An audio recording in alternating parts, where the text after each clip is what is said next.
right now, I'm gonna show you how to nature journal plants at a nursery.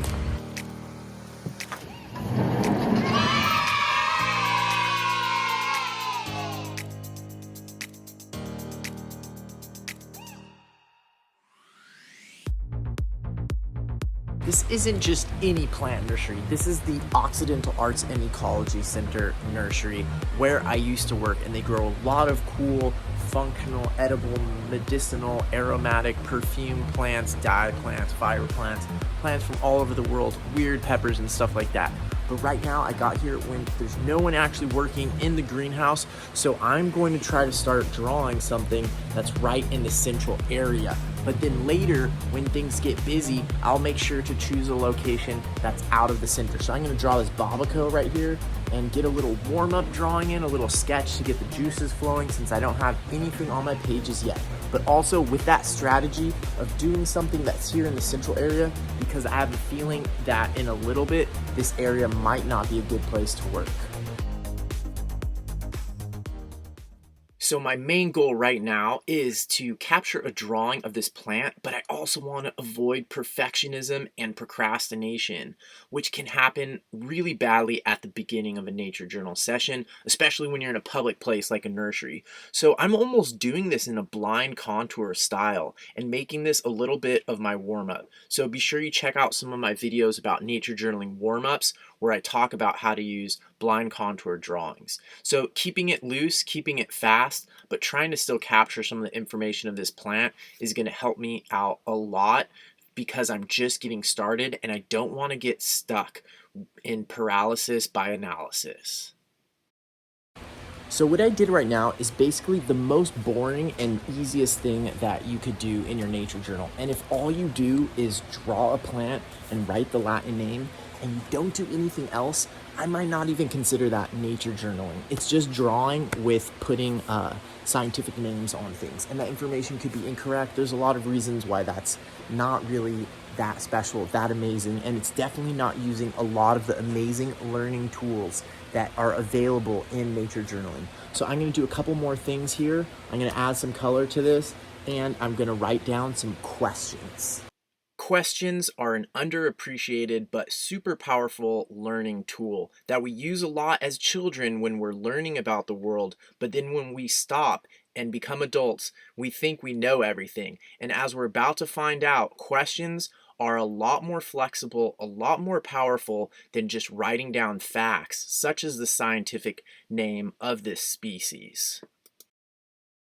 Questions are really powerful and one of the learning tools used in nature journaling. However, direct observation is as well a super important tool and often lacking in today's world. So when you see a plant and you start coloring it in, remember, plants are not always green. So be careful of that tendency in your mind just to make a perfect green and color in every single leaf that way, because the mind of most people simplifies colors to the extreme. So when we start practicing watercolor or other types of art, it's our opportunity to pay more attention to colors and realize that not every single plant is a perfect green. So don't make all of your leaves green, please. This is Babaco, labeled as Carica pentagona, which it's not actually Carica pentagona, it is a hybrid variety. So one cannot just assume that this is the species that it says it is. What? So I have to cross out what I just wrote on here? God damn scientific names. Don't let your nature journal get misted when you're working in a nursery, so always be aware of where the automatic water is. Remember to ask permission in advance if you want a nature journal at a nursery, and you might be able to go there during their off hours. I decided to move outside where I'm nature journaling, so I'm not distracting them now that they started working in there. But as you saw, there was some cool stuff that I learned by talking with one of the employees. So make sure that you don't waste people's time too much. If they're busy with other things, be respectful of that, but also be open to listen and learn from what they share with you. For example, a great strategy would be to ask, what plant do you think I should nature journal? What is something I should check out? Or what is another nursery that would be good to check out? Because getting that information, that can be a great prompt for your next move with your nature journaling. Marley, have you ever heard of Planting Justice in Oakland? No, what is that? It's a nursery that's really cool and has lots of plants that you might want to draw. Okay. In addition to listening to what people have to say and share when you're nature journaling at a place like a nursery, you can also turn all that into a comic. So those conversations are really fun to try to turn into a sort of comic narrative format. And now I have that information so that I remember it better, but also looks cool on my page and adds more variation instead of, like I said, just drawing a plant, doing a species profile, writing down the scientific name is the most boring thing that you can actually do. So adding some of these other elements like question asking and narrative storytelling, those are the ways you can level up your nature journal page. One thing about nature journaling at nurseries is you're often dealing with overwhelmingly complex subjects, such as this plant right here, and information-dense environment. So there's a couple strategies that can help here.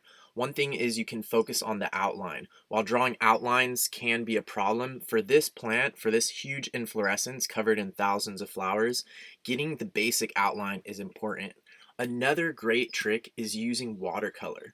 Watercolor is faster than drawing. So there's ways that you can use watercolor to suggest shapes, suggest patterns, suggest forms. And this is one of the reasons why people like wet on wet. A lot of times we don't understand what it is about wet on wet that is useful, but wet on wet can create patterns a lot faster than what we can. So that sort of randomness and those patterns of spreading created by wet on wet can suggest textures that we might not have the time to draw completely. So in this case, I'm using the watercolor to do a lot of the work here, so I don't have to try to come in and draw all of these individual flowers.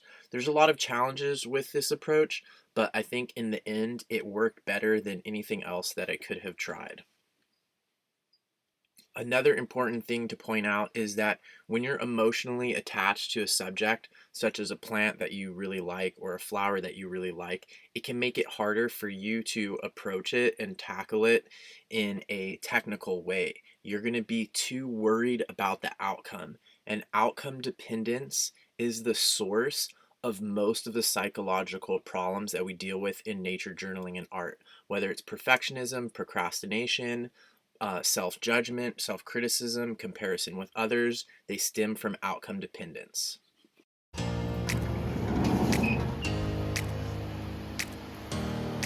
Here you go. Oh my god, Marley, thank you so much. Wow.